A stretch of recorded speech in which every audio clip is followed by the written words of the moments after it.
എടാ വീട് വെക്കാൻ സ്ഥലം നോക്കി, നിന്റെ കയ്യിൽ പൈസയുണ്ട്, വീട് വെക്കണമെന്ന് ആഗ്രഹമുണ്ടാകുമ്പോ ആദ്യം വരയ്ക്കേണ്ടത് പ്ലാനല്ല, നല്ല എഞ്ചിനീയറല്ല പോയി നോക്കേണ്ടത്, അല്ലെങ്കിൽ പടച്ചവനെ കുറ്റികടിക്കാനുള്ള ദിവസമല്ല നിശ്ചയിക്കേണ്ടത്, അല്ലെങ്കിൽ പടച്ചവനെ അല്ലെങ്കിൽ മറ്റുള്ള വഴികളല്ല നേടേണ്ടത്.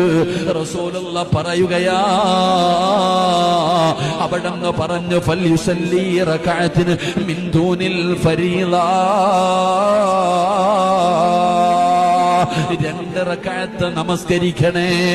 റസൂലുള്ളയാണ് പറയുന്നത്, മോനെ 2 റകഅത്ത് നമസ്കരിക്കണമെടാ. വീട് വെക്കുന്നതിന് മുമ്പ്, വീടിന് കുറ്റിയടിക്കുന്നതിന് മുമ്പ്, എഞ്ചിനീയറെ കാണാൻ പോകുന്നതിന് മുമ്പ്, വണ്ടി എടുക്കാൻ മനസ്സിൽ ആഗ്രഹമുണ്ടാകുമ്പോ നീ ചെയ്യേണ്ടതെന്തെന്നറിയുമോ? അള്ളാന്റെ റസൂല് പറയുകയാണ്, നീ 2 റകഅത്ത് നമസ്കരിക്കണേ. സലാം വീട്ടിയതിന് ശേഷം അള്ളാഹുവിന്റെ ദർബാറിലേക്ക് ഇരു കരങ്ങൾ ഉയർത്തിയിട്ട് കരഞ്ഞുകൊണ്ട് പടച്ചവനോട് പറയണമല്ലാ,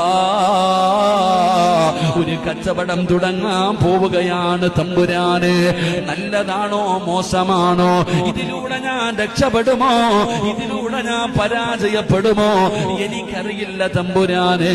അല്ലാ, ഇത് നല്ലതാണെങ്കിൽ നീ നടത്തി തരണേ അല്ലാ. പോകുന്ന വഴികളൊക്കെ തുറന്നു തരണേ അല്ലാ.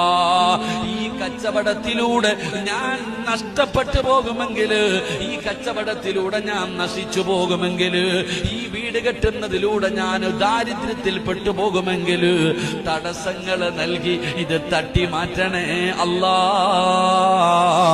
എന്ന് നീ നിസ്കരിച്ച് ദുആ ചെയ്യണമെന്ന് ആദരവായ പ്രവാചകൻ നബി മുഹമ്മദ് മുസ്തഫ